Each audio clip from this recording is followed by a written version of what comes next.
Bendito Padre y Dios, a esta hora te damos gracias por tu palabra, porque Él en algún momento nos reveló la verdad acerca de Jesucristo. Nos dijo que por medio de Él y para Él y por Él fueron hechas todas las cosas. Te damos gracias porque solo en Cristo hay salvación. Te damos gracias por la sangre preciosa del Señor Jesús que fue derramada en aquella cruz en rescate por muchos. A esta hora te queremos rogar por la esposa de nuestro hermano, Rosa Díaz, que se encuentra padeciendo, Señor. Te rogamos, Señor, por su salud, por su espíritu, por su semblante, para que no decaiga su ánimo. Te rogamos para que esta prueba, en medio de esta prueba, pueda salir victoriosa. Te rogamos, Señor, para que en tu misericordia tú le ayudes en todo, a, a ella y a su esposo, a su familia. Te rogamos para que les bendigas. Te pedimos así también por el hermano José Reyes, para que tú lo guardes del mal, para que bendigas su mente, para que sus pensamientos sean guardados en Cristo Jesús. Te rogamos así también por los oyentes, para que tú les bendigas, Señor, nos bendigas, nos permita, Señor, aprender más acerca de ti, de tu bondad, de tu misericordia, de lo que quieres de nosotros, de lo que esperas de nosotros. Te rogamos todas estas cosas en el bendito y santo nombre de nuestro Señor Jesucristo. Amén. Amén, Señor. Amén, Padre. Muchas gracias. Muy bien, entonces vamos a comenzar ahora el capítulo 6 de Primero de los Corintios. Vamos a leer del versículo 1 al 11. Yo voy a leer del 1 al 6, eh, Carlito, y tú lees el resto, ¿ya? ¿Está bien? ¿Cómo era, hermano? Del Capítulo 1 al 6. 11 y usted del 1 al 6. Yo voy a leer del 1 al 6 y tú del 7 al 11. Es cortito, ¿ya? Ya, hermano. Ya, ok. Empezamos entonces. 1 Corintios 6, verso primero, vamos a leer. Dice así: ¿Osa alguno de vosotros, cuando tiene algo contra otro, ir a juicio delante de los injustos y no delante de los santos? ¿O no sabéis que los santos han de juzgar al mundo? Y si el mundo ha de ser juzgado por vosotros, ¿sois indignos de juzgar cosas muy pequeñas? ¿O no sabéis que hemos de juzgar a los ángeles? ¿Cuánto más las cosas de esta vida? Si pues tenéis juicios sobre cosas de esta vida, ¿ponéis para juzgar a los que son de menor estima en la iglesia? Para avergonzaros lo digo. Pues que no hay entre vosotros sabio, ni aun uno que pueda juzgar entre sus hermanos, sino que el hermano con el hermano pleitea en juicio, y esto ante los incrédulos. Así que, por cierto, es ya una falta en vosotros que tengáis pleitos entre vosotros mismos. ¿Por qué no sufrís más bien el agravio? ¿Por qué no sufrís más bien el ser defraudados? Pero vosotros cometéis el agravio y defraudáis. Y esto a los hermanos. ¿No sabéis que los injustos no heredarán el reino de Dios? No erréis, ni los fornicarios, ni los idólatras, ni los adúlteros, ni los afeminados, ni los que se echan con varones, ni los ladrones, ni los avaros, ni los borrachos, ni los maldicientes, ni los estafadores heredarán el reino de Dios. Y esto erais algunos, mas ya habéis sido lavados, ya habéis sido santificados, ya habéis sido justificados en el nombre del Señor Jesús y por el Espíritu de nuestro Dios. Ok, muchas gracias, Carlito. Bien, entonces empezamos el capítulo 6 y de inmediato nos damos cuenta que habían cosas que se hacían incorrectamente. Ahora, ellos lo sabían. El punto es que por alguna razón habían abandonado lo que se les había enseñado. Por eso siempre está aquí ese término, no sabéis o no sabíais, y eso está expresando que ellos realmente conocían perfectamente y había una claridad respecto a eso. Entonces, eran cosas que estaban abandonando. Entonces, el punto en el capítulo 5, por ejemplo, ellos ah, había muchos errores. En el 5 con respecto al fornicario, el que tenía la mujer de su padre, no hacían juicio, cuando debían hacerlo, estaban ¿verdad? Eh, envanecidos, ¿verdad? Había jactancia. Pero aquí en el 6 hacen juicio y lo hacen mal. ¿Ya? Entonces uno dice, no le aciertan a ninguna. Bueno, eso pasa porque en el fondo lo que quiere enseñar el apóstol Pablo es la importancia de no abandonar las cosas enseñadas, la palabra de Dios. Por eso hay que poner mucho oído en la enseñanza, en el ministerio, para no olvidarla, para saber cómo funcionan las cosas. Entonces ellos no sabían cómo funcionaban. Entonces, ¿cómo lo hacían? Como bien les parecía nomás, pues, nada más, aunque porque no habían puesto oído, no habían guardado las cosas enseñadas, y eso hace que ellos mantengan un estado de niñez, de incapacidad, de carnalidad, y que no puedan responder ante las circunstancias y necesidades de la iglesia, que es el cuerpo de Cristo. Entonces, mire, veamos el verso 11 del capítulo 5, a ver si podemos ahí buscar algo como para conectar con el 6. Dice así: más bien os escribí que no os juntéis con ninguno que, llamándose hermano, fuere fornicario, o avaro, o idólatra, o maldiciente, o borracho, o ladrón. Con el tal ni aun comáis. Porque, ¿qué razón tendría yo para juzgar a los que están fuera? ¿No juzgáis vosotros a los que están dentro? Porque a los que están fuera Dios juzgará. Quitad pues a ese perverso de entre vosotros. Entonces le está diciendo ellos, el apóstol Pablo, que ellos eh, no estaban juzgando a los de adentro cuando tenían que haberlo hecho. Pero a los de afuera, el apóstol Pablo, ¿por qué los va a juzgar? Dice que Dios los juzgará. Entonces, aparentemente también quedó en la mente de que Dios va a juzgar a los de afuera, entonces nosotros no tenemos para qué juzgar a los de afuera. Y estaban llevando los casos, ¿verdad? Litigios, los pleitos, lo estaban llevando a los de afuera. Pareciera que ellos están comprendiendo inadecuadamente. Entonces está diciendo, bueno, si Dios va a juzgar a los de afuera, nosotros no tenemos que juzgarlo, entonces podemos ir a los juzgados, ¿verdad? A tratar nuestra causa con los de afuera, si Dios los va a juzgar. Entonces, claro, había muchas cosas que también a nosotros, siempre uno lo dice, las cosas que han acontecido a los corintios nos ayudan a nosotros para establecernos bien cómo es el asunto, cómo funciona, cómo se hace. Entonces veamos, dice, verso primero: ¿osa alguno de vosotros, cuando tiene algo contra otro, ir a juicio delante de los injustos y no delante de los santos? Entonces estaban llevando sus causas, sus casos, a los injustos. Y aquí los injustos se puede decir que está hablando de los no creyentes solamente, los impíos, ¿verdad? Que están sin Dios, que no viven para Dios y que son no creyentes. Entonces había un atrevimiento, ¿verdad?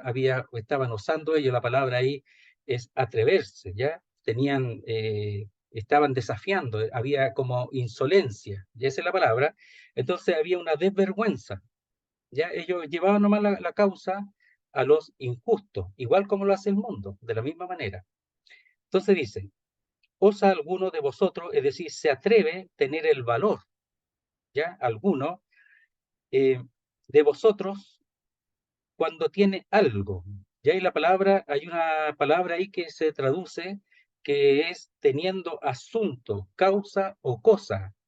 Es decir, tiene una causa, algo relacionado puede ser con asuntos de negocios, lo que sea, económico o de otro tipo, cualquier causa relacionado con algo que tenía que tratarse en un juicio, alguien que tenía que hacer de árbitro. Dice, ir a juicio delante de los injustos. Entonces, cualquier negocio, cualquier dificultad, cualquier situación desagradable o difícil, ya para tratarlo así personalmente, lo llevaban a los juicios comunes fuera de la iglesia y no delante de los santos. O sea, ¿los santos pueden acaso tratar cosas así, relacionadas con cosas, con dificultades, con pleitos, negocios y cosas así, dificultades? Claro que sí, pues, se puede. Por ejemplo, los judíos, si nosotros vemos en el Antiguo Testamento, Moisés hacía juicio. Por supuesto estaba solo, después su suegro, Jetro, ¿verdad? Le decía que así no iba a durar mucho, por tanto, él delegó las cosas más sencillas para que otros hermanos le fuera enseñada la ley y juzgaran, y eso está bien, y él veía los casos más difíciles. Entonces, pero todo era en base a la palabra de Dios. Y después en el tiempo en la sinagoga, los judíos hacían lo mismo. Los casos, las causas las trataban adentro. Y el Imperio Romano, incluso en el tiempo de Pablo, lo hacían y en el Imperio Romano les permitían eso. No había ningún problema que las cosas de ellos, de los judíos, las trataran dentro de la sinagoga. Entonces, si la iglesia, en este caso de Corinto, lo hubiera hecho, no hubiera tenido ninguna dificultad para hacerlo, porque los judíos ya lo hacían, aunque no era una religión lícita, le daban libertad para tratar sus causas, sus dificultades en forma interna, pero ellos no lo hacían. ¿Por qué razón? Bueno, seguramente porque ellos estaban no considerando que los de afuera, por eso después hay una lista de lo que son los de afuera, que son injustos, ¿verdad? Pero ahí habla más moralmente de los fornicarios, etcétera, cuál es la vida de ellos. Entonces, llevar la causa donde ellos no es lo más correcto, porque ellos van a tratar el asunto de otra manera. Ellos allí se puede pagar, se puede comprar la libertad, se puede llevarse a que un creyente con otro creyente haga un negocio ahí para que el otro salga, para que él salga libre y, y, y acusen al otro. Todo eso se puede dar porque eso se da en el mundo. Entonces, toda esa cosa que se da, que es inadecuada, ¿verdad? Que es propia de lo injusto, de lo impío, podría pasar a acontecer con los creyentes también, para ganar cualquier cosa. Entonces dice, ¿osa alguno de vosotros, o sea, lo estaban haciendo, ¿ya? Cuando tiene algo contra otro, algún asunto contra otro, ir a juicio delante de los injustos y no delante de los santos. ¿Ya? O sea, no dice que no haya que arbitrar sobre esa situación, pero no delante de los injustos, sino delante de los santos, internamente. Porque el punto es, antes de seguir, el punto es que lo que tiene que salir hacia afuera, miren, veamos un poquito ahí, lo hemos visto en Primera Tesalonicense. Vamos a ver un poquito. ¿Cuál era, cuál era la razón de ello? O sea que, dice, lo hemos visto, dice en 1:7, Primera Tesalonicenses, de tal manera que habéis sido ejemplo a todos los de Macedonia y de Acaya que han creído, desde aquí de Tesalónica, a Macedonia y Acaya, al sur de Macedonia, porque partiendo de vosotros ha sido divulgada la palabra del Señor. Eso sí, eso tiene que salir de adentro. Esas cosas tienen que salir del centro de la iglesia cristiana, de la iglesia que pertenece al Señor.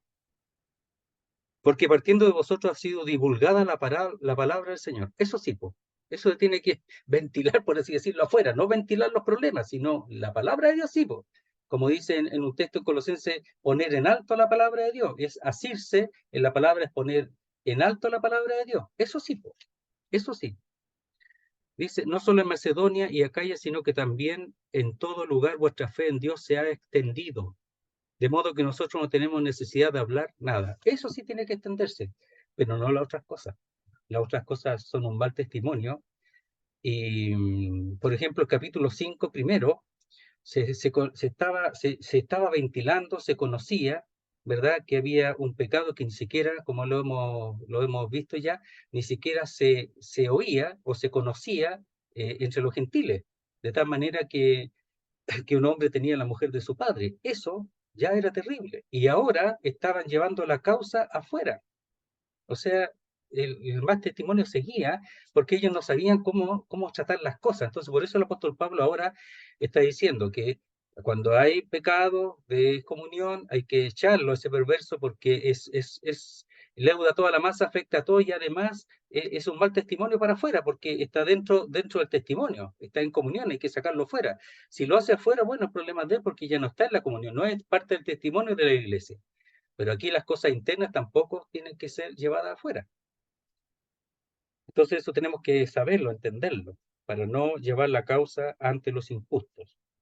Dice, ¿o no sabéis que los santos han de juzgar al mundo? y si el mundo ha de ser juzgado por vosotros, ¿sois indignos de juzgar cosas muy pequeñas? Entonces, en vez de llevar la causa a los de afuera, ¿verdad? El Pablo le dice, vosotros vais a juzgarlo a ellos. ¿Cómo lleváis vuestra causa a ellos si vosotros los vais a juzgar a ellos, a los de afuera, al mundo? Entonces dice, ¿o no sabéis, no habéis sabido? Esa palabra, habéis sabido, es que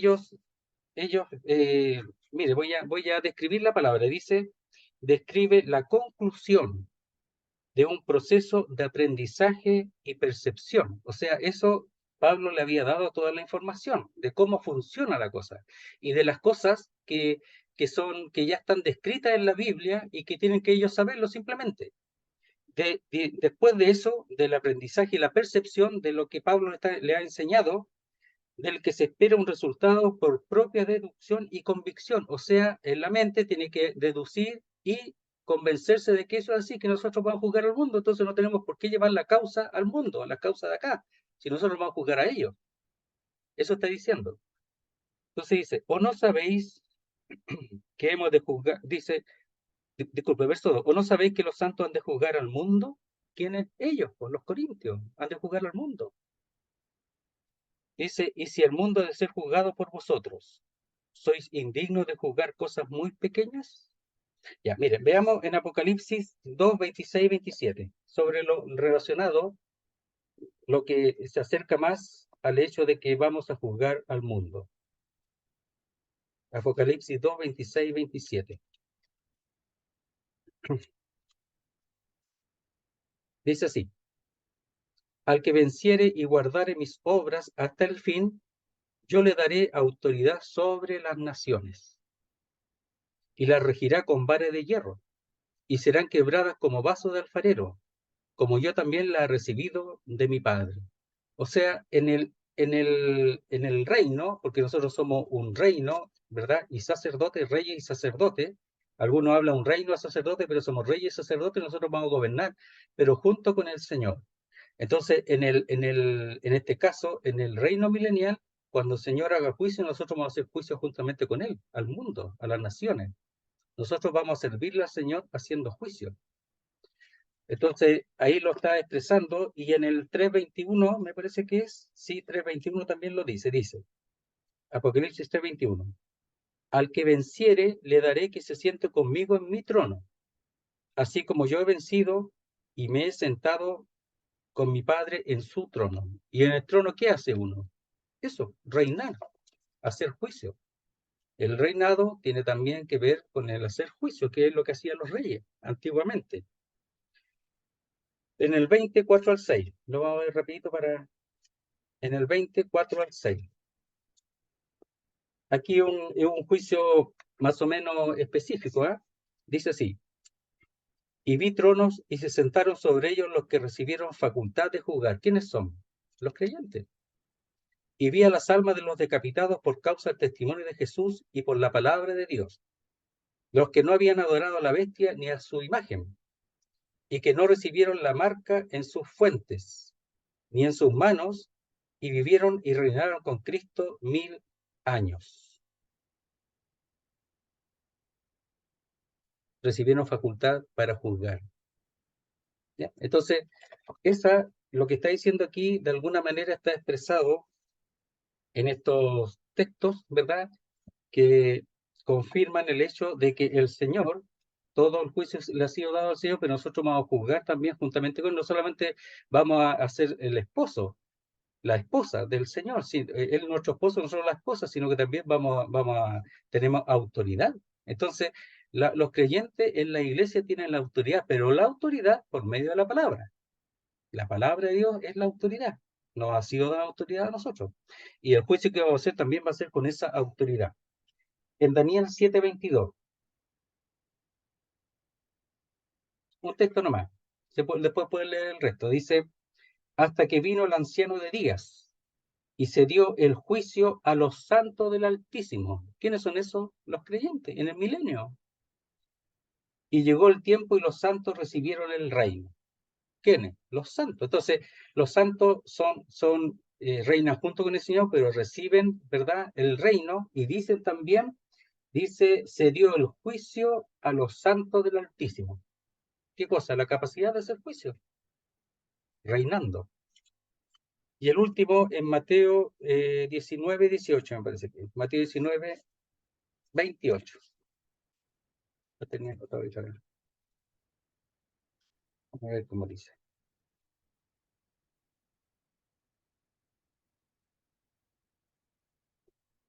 Dice así, Mateo 19, 28, para que no noten. Y Jesús les dijo, de cierto os digo que en la regeneración, cuando el Hijo del Hombre se siente en el trono de su gloria, vosotros que me habéis seguido también os sentaréis sobre 12 tronos para juzgar a las 12 tribus de Israel. ¿Ya? Son los discípulos que pasan a ser de la iglesia. Entonces, en general, ¿verdad? Se expresa que no solo el Señor, sino los que están con el Señor pasan a tener autoridad para hacer juicio. Entonces, lo leemos de nuevo. ¿O no sabéis que los santos han de juzgar al mundo? Lo sabían, lo habían aprendido del apóstol Pablo, está en el Antiguo Testamento. Y si el mundo ha de ser juzgado por vosotros, ¿ya? Ahí cuando dice ha de ser juzgado es un presente. Y si el mundo es juzgado, lo que pasa es que a veces se usa un presente que se llama profético, es decir, se escribe presente como algo ya efectuado. Por eso dice, no habla de una posibilidad. Ya, no, eso no lo expresa, sino es un presente, ¿verdad? ¿Por qué? Porque es seguro que cuando llegue el momento va a ser así. Por eso usa ese presente profético. No hay ninguna duda de que y si el mundo es juzgado por vosotros. Es decir, va a ser juzgado en su momento, pero ya eso ya lo tenemos en la mano. Esa autoridad ya la tenemos, ahora ya. Eso es lo que está diciendo. Si tiene esa autoridad ahora, de que en su momento van a juzgar, pero la autoridad la tienen ahora, y eso es seguro, dice, ¿sois indignos de juzgar cosas muy pequeñas? O sea, lo que está diciendo es que juzgar al mundo es algo muy grande, es una autoridad muy grande que Dios nos ha dado a nosotros. Y si Pablo habla a no envanecerse, a no jactarse, a no gloriarse antes de tiempo, eso no significa, ya que seguramente lo que está pasando a los corintios, porque les dijo eso antes, que no se enaltecieran, están envanecidos, etcétera, están hinchados. Entonces le dice, está bien, pero esto es algo, no pueden ustedes dejar de entender que tienen esa autoridad de hacer juicio en medio de los santos, eso lo tienen. Las otras cosas no, porque eso envanecen. Todavía no estamos en la gloria, no estamos en el cielo, pero sí la autoridad la tenemos ahora de hacer juicio en medio de los santos. Entonces dice, ¿sois indignos de jugar cosas muy pequeñas? Es decir, incapaces, incompetentes, si va a jugar al mundo. Nada menos, nosotros vamos a ser jueces. Dice entonces, de juzgar cosas muy pequeñas o cosas muy inferiores, de menor importancia, mucho menor. En comparación, es un comparativo que dice lo más pequeño, o sea, no podéis, si va a jugar al mundo con esa autoridad dada por Dios, no podéis jugar cosas que son pequeñísimas y esa en base a la palabra de Dios.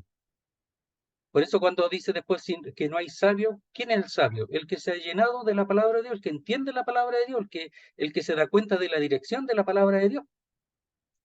Entonces dicen, verso 3, ¿o no sabéis que hemos de juzgar a los ángeles? Ay, ay, ay. ¿Cuánto más las cosas de esta vida? En realidad no hay ningún texto que exprese que nosotros directamente vamos a juzgar a los ángeles. En cambio, el otro al mundo sí, es mucho más directo. Pero sí hay unos textos que hablan de que los ángeles van a ser juzgados. Entonces Pablo aquí está revelando algo que la Biblia en general no nos aclara. Mire, veamos en Judas versículo 6. Son 3 versículos nomás. Dice, y a los ángeles que no guardaron su dignidad, sino que abandonaron su propia morada, los ha guardado bajo oscuridad en prisiones eternas para el juicio del gran día. Entonces, ¿ese día cuándo será? En el gran trono blanco no lo expresa, puede ser ahí, en ese tiempo. Entonces, nosotros vamos a estar ahí también haciendo juicio, ¿ya? pero también habla que los ángeles están ahí para sacar, ¿verdad?, los peces buenos, los malos, etc. Entonces después, en 2 Pedro 2:4, como lo digo, no dice exactamente que nosotros vamos a hacer el juicio, pero sí habla del juicio de aquellos ángeles. 2:4 dice así, 2 Pedro 2:4, porque si Dios no perdonó a los ángeles que pecaron, sino que arrojándolos al infierno los entregó a prisiones de oscuridad para ser reservados al juicio. Entonces ellos están en un lugar en este momento que están esperando el juicio. Y dice ahí que nosotros vamos a estar en ese juicio y que vamos a juzgar a los ángeles. Y Apocalipsis 20:10, el último, dice así. Aquí habla de otra vez un caso específico. Dice, y el diablo que los engañaba fue lanzado en el lago de fuego y azufre, donde estaban la bestia y el falso profeta previamente, que fueron ellos juzgados en el tiempo de la tribulación. Y será atormentado día y noche por los siglos de los siglos. Entonces está hablando de un juicio real. Pero lo importante aquí, lo que llama la atención, es que Pablo le había enseñado que ellos iban a jugar también a los ángeles, o sea, vamos a estar ahí con la autoridad del Señor. Dice, ¿o no sabéis que hemos de juzgar a los ángeles? ¿Cuánto más las cosas de esta vida? Entonces aquí la comparación, lo otro, las cosas que van a jugar a los hombres, y las cosas muy pequeñas, pequeñísimas. Aquí a los ángeles que han caído, ¿verdad? Los demonios, los ángeles e incluso el diablo, dice, ¿cuánto más las cosas de esta vida? Y esa palabra son los asuntos de la vida, los asuntos de la vida diaria, sea los roces, ¿verdad?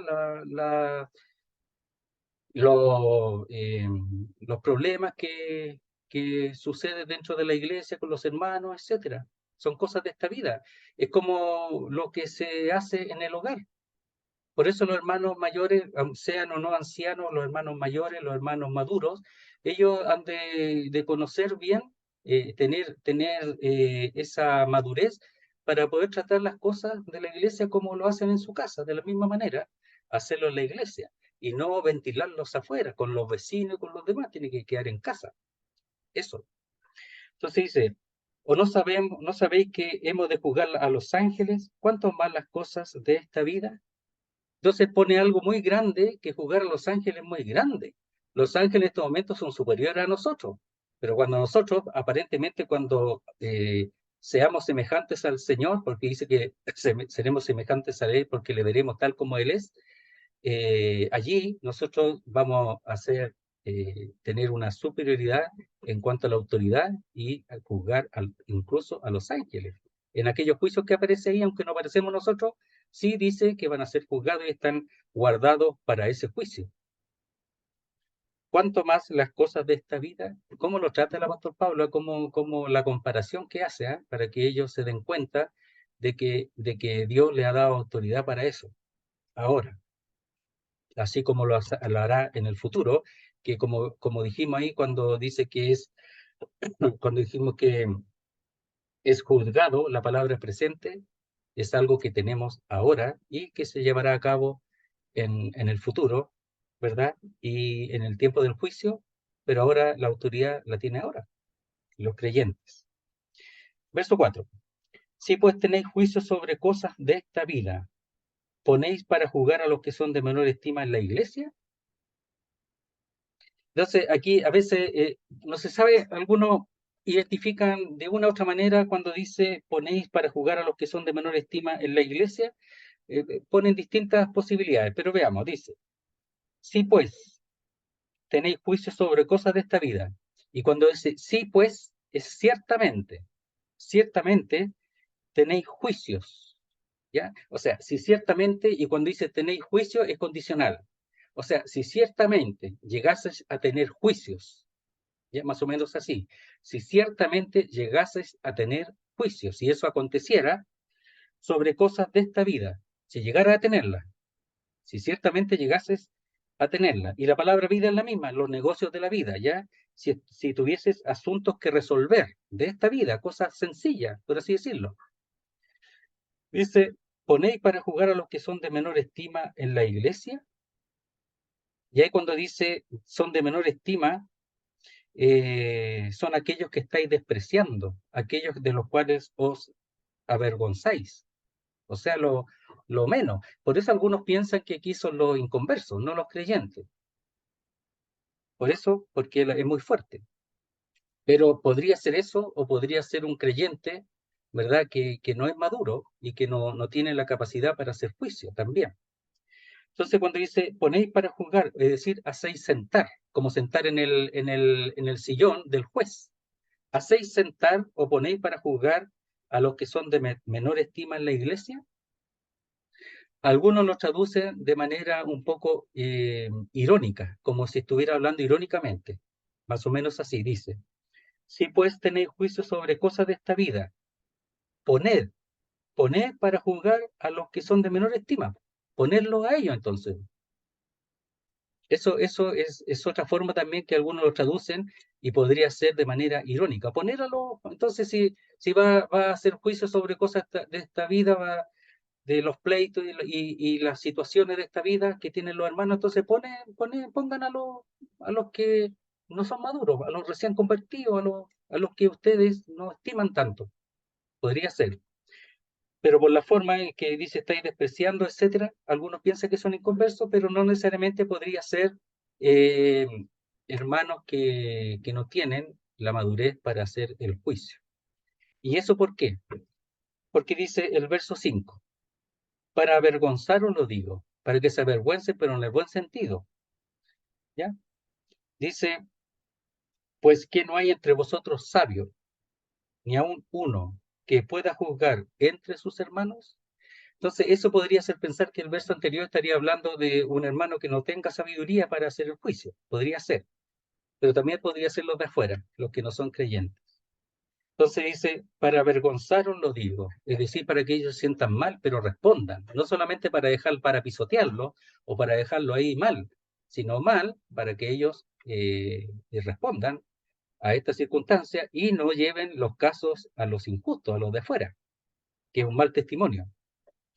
Dice, pues que no hay entre vosotros. Y ahí hay otra palabra que no aparece, que dice así, no hay dentro, entre vosotros, dentro, en la iglesia, no afuera, dentro, entre vosotros, sabio, ni un creyente sabio, ni un creyente maduro, ni un creyente que pueda usar bien la Biblia para juzgar los casos, no hay ninguno, que maneje bien la palabra de Dios, no hay ninguno, debería de haberlo.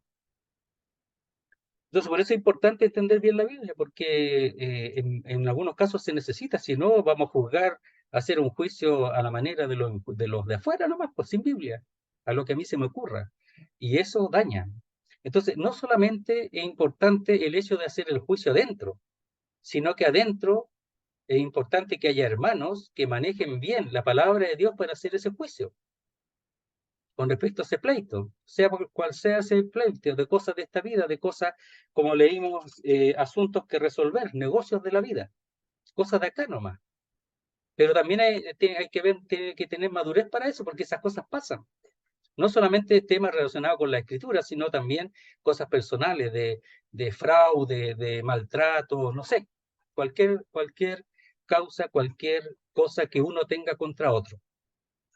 Entonces dice, para avergonzarlo lo digo, pues que no hay entre vosotros sabios, no hay ninguno sabio, nada, ¿cómo no hay ninguno? Importante que haya hermanos que manejen bien la palabra de Dios para resolver sobre esto. Entonces dice, mejor, si no, así mejor llevarlos para afuera, pues, si no, mejor que hagan juicio afuera, pues, ya tiene que haber alguien. Y además que Dios autoriza eso, según el apóstol Pablo, autoriza eso, ¿por qué? Porque nosotros vamos a juzgar a los hombres, y no solo a los hombres que están afuera, que no son creyentes todavía, podría algunos ser creyentes, pero vamos a juzgar a los que no son creyentes, y también a los ángeles caídos. Entonces dice, pues que no hay entre vosotros sabio, ni aún uno, ni aún uno, ni uno solo, que pueda juzgar entre sus hermanos, y una mejor traducción de nuevo ahí es, ni aún uno que pueda juzgar en medio de su hermano. ¿Ya? Entonces, cuando dice en medio de su hermano, es que él haga de árbitro sobre esa circunstancia. En medio de sus hermanos, no hay ninguno que pueda ponerse ahí en medio y resolver con la palabra de Dios, con sabiduría, con gracia, con amor. Miren, vamos a usar solamente este texto un poquito en Gálatas, capítulo 6. Dice así, y un poco distinto, porque habla de una falta aquí. Dice 6.1 de Gálatas, dice, hermanos, si alguno fuere sorprendido en alguna falta, vosotros que sois espirituales, ¿quiénes? Los espirituales, los que tienen relación con el espíritu, los que tienen una vida de desarrollo y crecimiento en las cosas de Dios por el Espíritu de Dios. Ellos, no nosotros. Vosotros que sois espirituales, una primera condición, dice, restaurarle con espíritu de mansedumbre, es decir, no con un espíritu egoísta ni partidista, sino solamente defendiendo la verdad de Dios, considerándote a ti mismo, no sea que tú también seas tentado. Entonces aquí, espiritual, ¿verdad? Con espíritu de mansedumbre que restaura. Aquí al que ha caído en alguna falta, que seguramente no es una falta digna de excomunión, pero sí una falta que se le puede ayudar, ¿ya? Pero tiene que ser espiritual. Y aquí uno sabio, que es lo mismo, un hermano sabio espiritual que tenga una relación con el Espíritu de Dios constante a través de la palabra de Dios. Entonces dice, verso 6, sino que el hermano con el hermano pleitea en juicio, y esto ante los incrédulos. Bueno, ¿por qué lo hará? Primero porque no se entiende o se olvidaron, sabiéndolo, que no habrían de llevarlo ante el juicio delante de los injustos, pero probablemente sí puede haber otra falta, que no haya ningún sabio, nadie que trate el asunto, y los hermanos llevan el asunto para afuera. O sea, es importante también que haya hermanos que tengan esa vida espiritual y sabia para tratar estas situaciones. Si no, los hermanos se van a ir para afuera y van a abrir una senda de mal testimonio, de poca gracia. Si dicen los demás, van a decir, bueno, ¿cómo ellos dicen que son creyentes? Que la Biblia misma dice, porque muchos conocen la Biblia, que han de amarse uno a otro, estamos mejor nosotros que ellos. Pues miren cómo pelean, cómo discuten ahí. Entonces el testimonio se echa a perder. Pero también, si no hay nadie en la casa, mire, cuando en la casa no hay sabiduría, ¿saben? Los hijos a veces buscan afuera para que le ayuden, para que le aconsejen. Entonces es importante que en la casa haya sabiduría, en este caso de Dios. Como decía, en la sinagoga trataban los asuntos en la sinagoga, las cosas de esta vida, los asuntos de esta vida, y eran permitidos, porque ellos manejaban la ley de Dios, la manejaban. Y claro, la resolvían de acuerdo a la ley de Dios, ¿verdad? Pero la trataban ellos. Entonces dice, sino que el hermano con el hermano, dos creyentes, ¿ya? Pleitea en juicio. Y esto, ante los incrédulos, ¿ya? Entonces, aquí está tratando de que hay un problema que no es tratado adentro porque no hay ni un sabio. Por eso dice, poned a los que son de menor estima, poned a ellos, po, que no, al final no van a resolver nada. Pero seguramente puede que no haya un sabio, alguien sabio que maneje bien y que pueda arbitrar entre uno y otro, como decíamos, en medio de su hermano. Puede que no lo haya y es necesario. Entonces dice, verso 7, así que, por cierto, es ya una falta en vosotros que tengáis pleitos o que tenéis pleitos, habla ahí, es presente, que tenéis pleitos o juicios entre vosotros mismos. Primero eso ya es una falta. ¿Por qué no sufrir más bien el agravio? ¿Por qué no sufrir más bien el ser defraudados? Entonces aquí pasa a otro plano. No está diciendo que alguna causa había que tratarla igual, ¿ya? Pero es mucho mejor no tener causas. Es decir, no responder, perder nomás. Es mejor perder antes de hacer juicio para ganar algo, para recuperar algo, mejor perder. Mejor darlo todo nomás, para evitar ese juicio. Pero si llegara a verlo, si llegara a acontecer, bueno, ahí está el hermano sabio que es necesario para esa causa, ese pleito. Entonces, así que, por cierto, es ya una falta, es decir, a la verdad del todo, eso es, del todo, ¿ya? Es una falta en el sentido de fracaso, una pérdida, una derrota. Esa es la palabra falta allí. Fracaso, pérdida, derrota. Ya es un fracaso. ¿Ya? ¿Qué cosa? Que haya pleito, que tenéis pleito. Ya es una derrota, ¿ya? Es un fracaso, es una derrota porque expresa una falta de un estado espiritual necesario para perder y no buscar venganza o buscar eh, ¿cómo se llama? Recuperación de algo, ¿verdad? Eso. Entonces dice, así que a la verdad del todo es ya una falta entre vosotros o en vosotros que tengáis pleitos entre vosotros mismos. Ya, a ver, voy a ver un texto a ver si es válido o no porque a veces tenemos un poquito.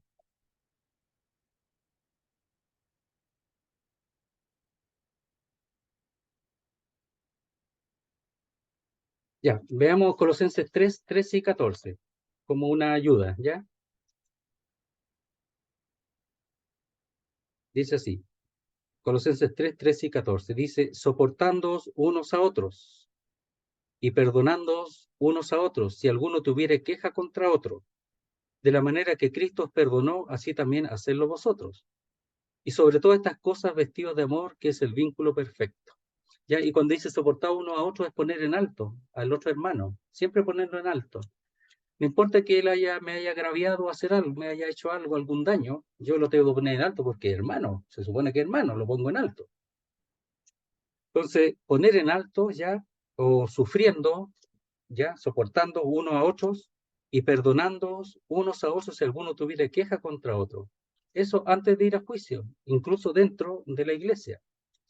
De la manera que Cristo os perdonó, así también hacerlo vosotros. Si son cosas materiales, cosas de ese tipo, perder nomás, pues. No, no has perdido nada. Y sobre todo estas cosas vestido de amor, que es el vínculo perfecto. Entonces, cuando el que agravia, o el que agravia o el que responde, ¿verdad? Si el que responde dice, no, lo pierdo todo, ese amor puede hacer bien al otro que hizo el agravio y le va a ayudar al otro. Pero si los dos pelean, no le va a ayudar a ninguno de los dos y los dos están mal ahí, los dos están mal. Entonces, el que cede muestra que él perdona, es perdonador, que lo tiene en alto al otro hermano, se equivocó, sí, pero lo tiene en alto, lo perdona como Dios perdonó, nos perdona a nosotros, y eso lo que hace es que el amor está allí manifestándose, y no al llevar la causa afuera, y ojalá adentro tampoco. Dice otra vez, así que, por cierto, es ya una falta, un fracaso en vosotros que tenéis pleitos o juicios entre vosotros mismos. ¿Por qué no sufrís más bien el agravio? ¿Ya? Y la palabra agravio es la injusticia, el daño, el perjuicio. Por eso puede ser cosas materiales o de negocios que tuvieron y hubo algo malo ahí, engaño, robo, lo que sea. Entonces, ¿por qué no sufrir más bien el agravio? Mejor sufrirlo por el hermano, por amor al hermano, sufrirlo. No importa que se haya equivocado. A mí una vez un hermano me engañó también, me engañó con dinero y yo dije, no, yo no dije nada. No sé si aprendió o no aprendió, pero yo súper tranquilo. Entonces, en el fondo, hay que dejarse perder.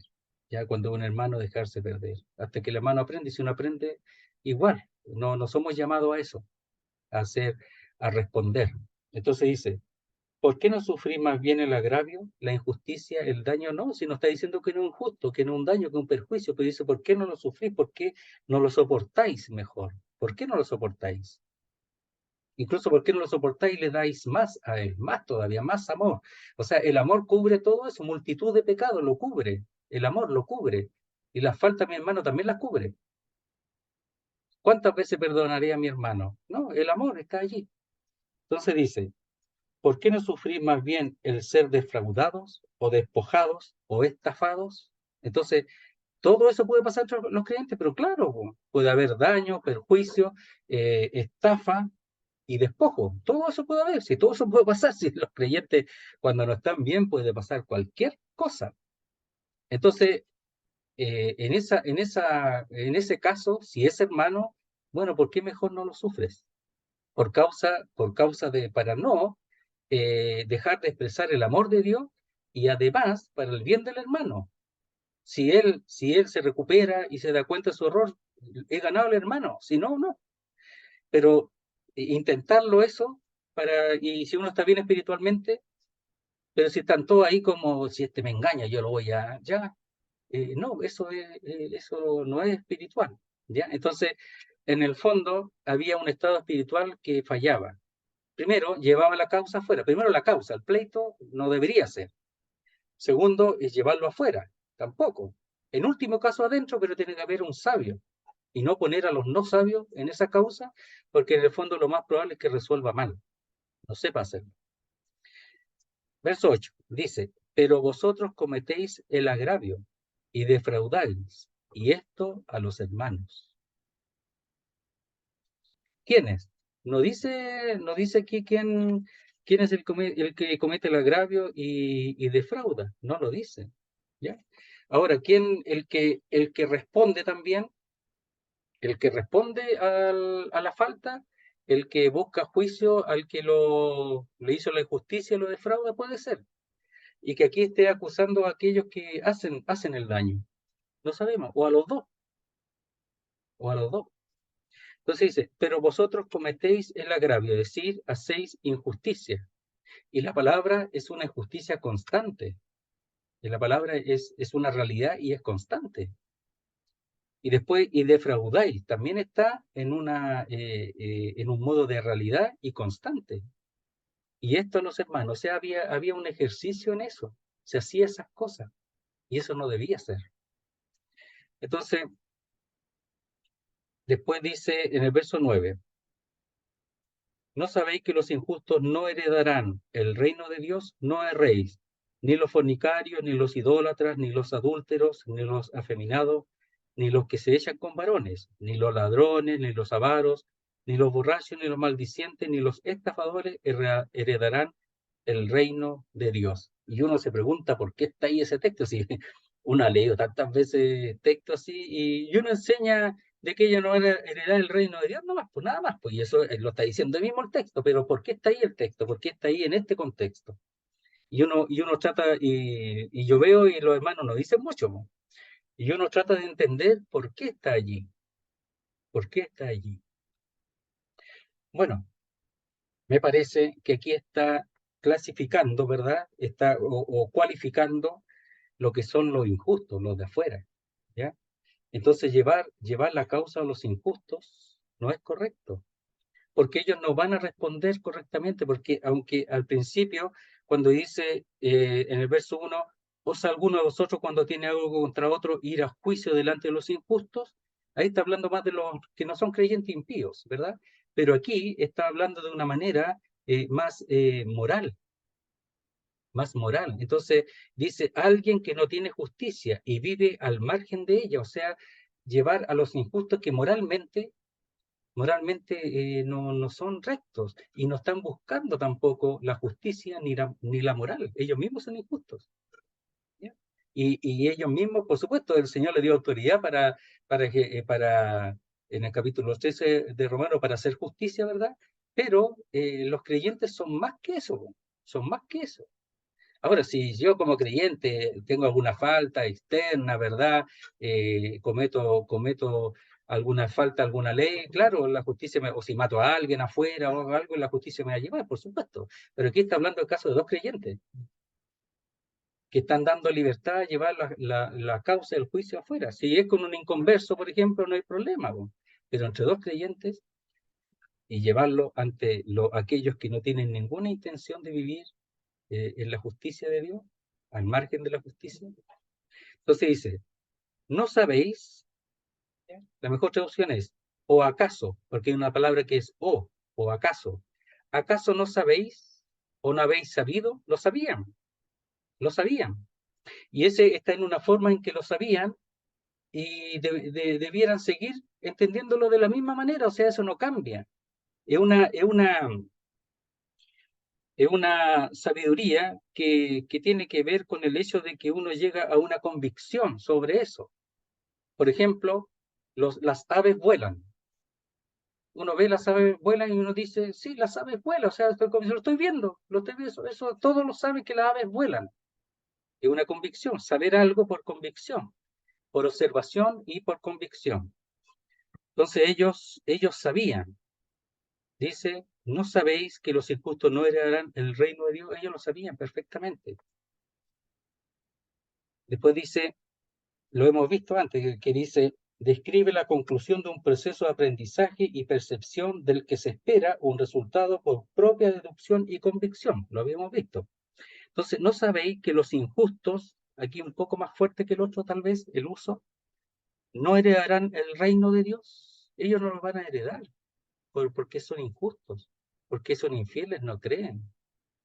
Pero cuando dicen no lo heredarán, es que los creyentes sí lo heredarán. Y van a heredar el reino de Dios y van a juzgar al mundo y a los ángeles. Me parece que eso está diciendo, por eso aquí le muestra los clasifica, ¿verdad? Aquí, cómo ellos son, de que nosotros sí vamos a heredar el reino y ellos no. Y lo que ellos hacen en sus prácticas para y no pensar que tenemos que llevar las causas a ellos. Entonces dice, ¿no sabéis que los injustos no heredarán el reino de Dios?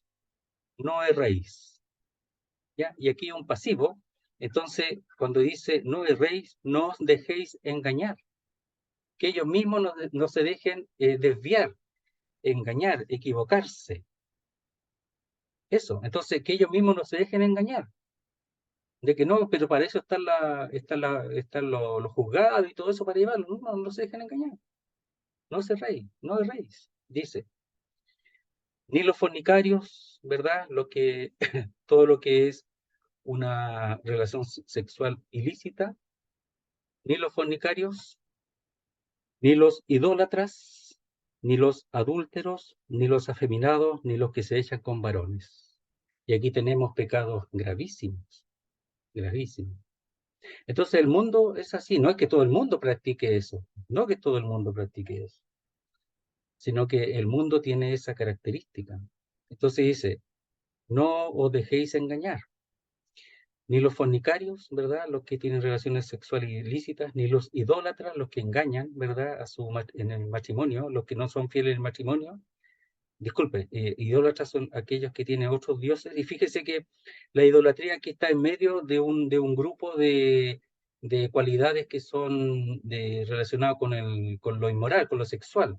Entonces, lo que pasa es que la idolatría, especialmente en Corinto, ¿verdad? Estaba muy relacionado con la inmoralidad, con la fornicación. Por eso está en medio, ¿ya? Entonces, la idolatría está muy, muy relacionada con el culto inmoral, con la fornicación. Ni los adúlteros, aquellos que no son fieles en el matrimonio, ni los afeminados. Esa palabra afeminado viene de la palabra ser blando o suave al tacto. Esa es la palabra, pero también tiene la idea de ser delicado o complaciente. Esa es la palabra afeminado. O sea, el que hace de mujer, siendo hombre, hace de mujer en la relación. Eso es. Ni los que se echan con varones, que son los homosexuales, que en este caso sería el varón, ¿ya? Y la palabra ahí, los que se echan con varones, se forma de un compuesto que es la palabra varón y cama, ¿ya? Entonces son los que se encaman, ¿ya? Encaman con varones, ya que serían en ese caso los afeminados. Entonces este haría de varón y el otro de afeminado, ¿ya? Podemos ver un texto, uno o dos textos, estamos ya a la hora, en Levítico 20:13, relacionado con eso, en el sentido de que incluso antes era condenado esto. En Levítico 20:13 dice así, si alguno se ayuntare con varón como con mujer, abominación hicieron, ambos han de ser muertos, sobre ellos será su sangre. Entonces estaba condenado por la ley, ¿ya? Y por Dios mismo, porque sabemos lo que aconteció con Sodoma y con Gomorra, ¿ya? Ese texto. Y veamos el 18:22. Dice Levítico 18:22, no te echarás con varón como con mujer, es abominación. Y Jueces 19, lo alcanzamos a ver, Jueces 19 parece que.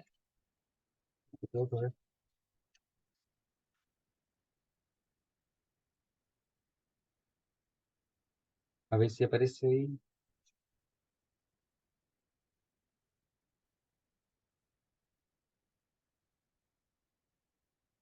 Ya.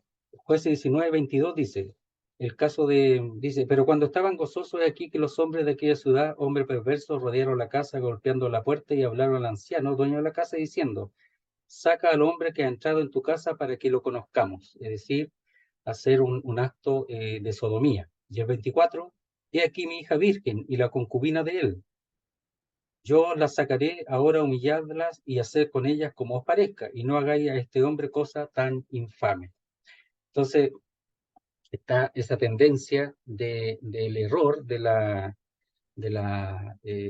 lascivia, de esa mente perversa de hacer lo que Dios condena, ¿ya? Entonces, están los afeminados y los que se echan con varones. Ni los ladrones, ya los que son amigos de los ajenos, ya esa es la palabra aquí, ya lo que se aprovechan, ¿verdad? Cuando están en casa deshabitada, etcétera, o directamente hacen robo, ¿ya? Ni los avaros, ¿ya? Los que son amantes ahí, la palabra es tener mucho, ya los que siempre quieren tener más y más, ni los borrachos, los que son dependientes del vino, esclavos del alcohol, ni los maldicientes, ya con injurias, insultos. Así el mundo está aquí eh, clasificando lo que es el mundo, ya, la cualidad del mundo. Ni los estafadores, ya, los que arrebatan o maleantes, heredarán el reino de Dios. ¿Ya? Entonces, no que todo el mundo sea así, pero me parece que está aquí mostrando un poco la realidad de la actuación de los del mundo, cómo ellos actúan, cómo son, que están lejos de Dios, que son impíos, que moralmente no buscan la justicia, no la viven, ¿verdad? No desean las cosas de Dios, y cómo van a llevar los juicios allá. Me parece que eso es lo que está mostrando aquí. Y el verso 11. Y esto erais algunos, mas ya habéis sido lavados, ya habéis sido santificados, ya habéis sido justificados en el nombre del Señor Jesús y por el Espíritu de nuestro Dios. Entonces algunos de ellos eran algunas de esas cosas, no que todos lo eran, sino que está diciendo, algunos de vosotros erais eso, así como todo el mundo tampoco es todo eso, algunos de vosotros erais algunas de esas cosas. ¿Ya? Dice, pero la diferencia es que, pero ya habéis sido lavados. Veamos Juan 13:10, un poquito. Juan 13:10. ¿Son conocidos los textos esos? Dice así. Dice, el Señor le dice a los discípulos. Juan 13:10. Dice, Jesús le dijo, el que está lavado no necesita sino lavarse los pies, pues está todo limpio, y vosotros limpios estáis, aunque no todos. ¿Ya? Entonces, el que está lavado, ahí la palabra es bañado, totalmente limpio. Ya habéis sido lavados. Y el 15:3, lo vamos a ver rápido, dice Juan 15:3, ya vosotros estáis limpios por la palabra que os he hablado. La palabra es la que limpia, ¿ya? Totalmente limpiados. ¿Ya? Pero después habla de la santificación de permanecer en el Señor. Dice, ya habéis sido lavados. Y después usa el pero de nuevo, aunque no aparece la 60, de nuevo dice, pero ya habéis sido santificados. Y la palabra ahí, santificados, tiene un prefijo que expresa plenamente santificado, totalmente, y de una vez y para siempre. Entonces dice, y esto eres algunos, pero ya habéis sido lavados totalmente, pero ya habéis sido santificados plenamente, totalmente apartados para Dios, pero, también de nuevo usa el pero, ya habéis sido justificados. Y justificado habla de ser declarados justos. Es un acto legal, forense o legal. Entonces ellos han sido declarados justos delante de Dios, legalmente justos. Entonces, ¿cómo van a llevar las cosas si ellos han sido declarados justos a los injustos? Si ellos tienen mucho más y tienen mucha más capacidad para juzgar porque tienen la justicia de Dios, el lavado, la santificación y además la palabra de Dios para hacer juicios sobre esas cosas que son de esta vida, cosas de este mundo, cosas pequeñas, comparado con lo que vamos a hacer después, que juzgar a los hombres e incluso aquí declara a los ángeles. Entonces, lo último, lo leo de nuevo, dice, y esto erais algunos. Ya cambió la cosa. ¿Qué cosa eran? Ladrones, avaros, borrachos, maldicientes, estafadores, afeminados también, homosexuales, adúlteros, fornicarios, idólatras. Todo eso eran. Algunos, uno una cosa, otra, pero todo esto dice, y esto erais algunos, realmente lo eran. Pero esa palabra erais es un imperfecto. ¿Qué significa? En el tiempo pasado, decía un periodo en el tiempo pasado, hasta que creyeron. Lo fueron un tiempo, pero después que creyeron ya no lo son. Ya eso lo dejaron. Algunos pueden volver, lamentablemente, a tomar eso como el fornicario del capítulo 5, que seguramente era fornicario y ahora volvió a lo mismo. Algunos pueden volver a eso si no se mantienen firmes en las cosas de Dios. Entonces dice, pero dice, esto erais en el pasado, en un tiempo, en un segmento en el tiempo pasado. Esa es la forma gramatical. Dice, mas ya o pero ya habéis sido lavados, ya. Pero, y pero un adversativo. Pero ya habéis sido santificados, o sea, ya no erais lo de antes, ya no erais lo de antes. Pero ya habéis sido justificados, ya no erais lo mismo, entonces no volváis si vosotros sabéis lo que erais, ¿cómo vais a ir a llevar los juicios a esa gente? ¿Cómo? Los santos. Si ellos lo que necesitan es ser santificados, necesitan ser lavados, santificados y justificados, y para eso que da un buen testimonio a los de afuera, para que ellos busquen eso, la palabra de Dios, y ser plenamente eh, eh, restablecidos, por así decirlo, una nueva generación para las cosas de Dios. Pero si ustedes llevan las causas para allá, nunca se van a volver al Señor como vosotros habéis vuelto al Señor. Y erais todas esas cosas antes, todas se las practicabais. Ahora no. Entonces dice, en el nombre del Señor Jesús y por el Espíritu de nuestro Dios. Después vamos a ver eso, un detalle después. Dice, en el nombre del Señor Jesús y por el Espíritu de nuestro Dios. Cuando dice el nombre del Señor es todo lo que Él es, su persona y su obra. Todo eso es lo que Él es en plenitud. En el nombre del Señor, todo Él. El Hijo de Dios, el Redentor, todo. En el nombre del Señor Jesús y por el Espíritu de nuestro Dios. Además, él está diciendo que tiene el Espíritu de Dios.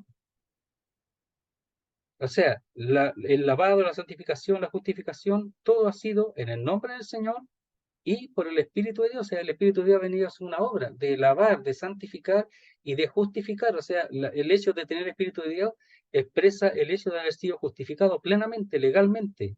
No hay ninguna causa en contra nuestra, ninguna. Hemos sido justificados. Entonces, todas otras cosas son menores. Eso tiene que tratarlo la iglesia, pero tiene que haber hermanos sabios para tratar el asunto. Muy bien, querido hermano. Hasta ahí vamos a llegar. Después vamos a ver el verso 11, un poquito, algunos detalles de lo último, para no pasarnos tanto. Y bueno, el Señor bendiga su palabra. Y a ver, vamos a molestar al hermano Leoncio. ¿Está por ahí? ¿Lo podemos molestar para orar, para terminar el estudio?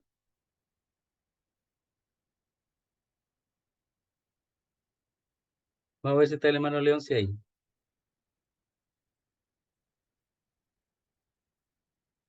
¿Lo podemos molestar para orar, hermano? Bueno, estoy justo con algunas Y dificultades acordarnos de Rosa Díaz nuevamente, la esposa de nuestro hermano Johnny, por su problema renal y probablemente al corazón, como él decía, para que pueda orar también, para que oremos juntos. ¿M? Por favor. Rosa Díaz, la señora de nuestro hermano Johnny. oremos. Nuestro Dios Padre Celestial, nos acercamos a tu presencia en esta noche. Gracias por hablarnos a través de tu palabra, con la enseñanza.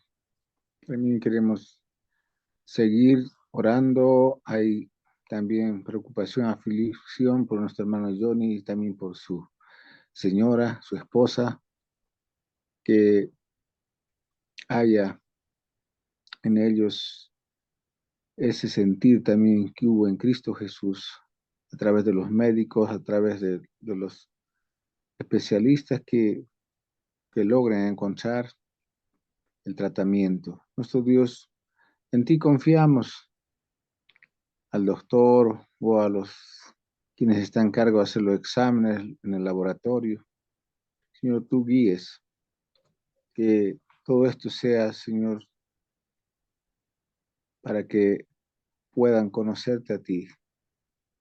Tú utilizas todos estos medios para que puedan tomar en cuenta la misericordia, tu bondad y también tu gracia. Nuestro Dios, rogamos, Señor, por esta familia.